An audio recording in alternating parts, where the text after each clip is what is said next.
Je m'appelle Vila Clara Kessous, je suis artiste de l'UNESCO pour la paix et je suis coach exécutive en entreprise. Pour moi, le livre développe 3 formes d'intelligence. L'intelligence émotionnelle, de par l'identification qu'on peut avoir avec un livre de fiction, avec le héros. L'intelligence situationnelle, pour les livres qui vont être plus de l'ordre de l'inspiration managériale, pour essayer d'être guidé, voire coaché aussi par un livre de développement personnel. Enfin, l'intelligence collective. Le livre doit être votre meilleur ami, si vous êtes à la tête d'une entreprise, pour essayer de trouver une cohésion d'équipe.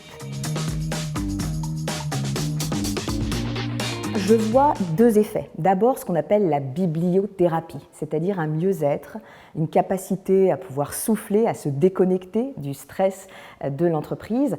Et puis une autre chose que je vois, grâce à des discours que je fais répéter, grâce à des parties aussi inspirantes de livres, et pour tout ce qui va toucher la prise de parole en public, ces techniques liées à la lecture sont vraiment très importantes, tant pour la respiration que la posture, que le regard, que la voix. Donc il y a, je dirais, un vrai travail physique que propose aussi la lecture à haute voix.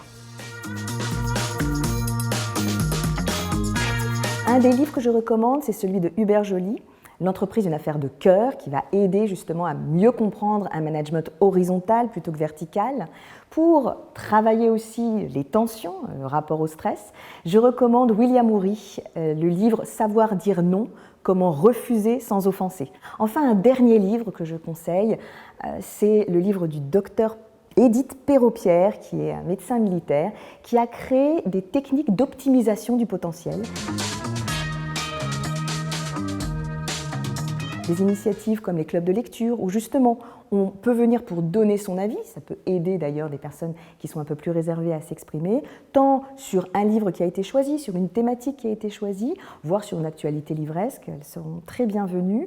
Ou alors, quelque chose qui marche bien aussi, c'est le prix du livre à des salariés, avec une sélection que l'on peut proposer et un vote par les salariés du meilleur livre, et bien sûr une récompense du meilleur livre en présence de l'auteur.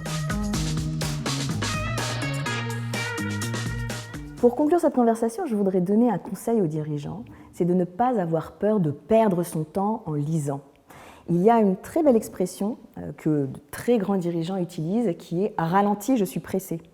Eh bien moi, je dirais « lis, j'ai besoin d'avancer ».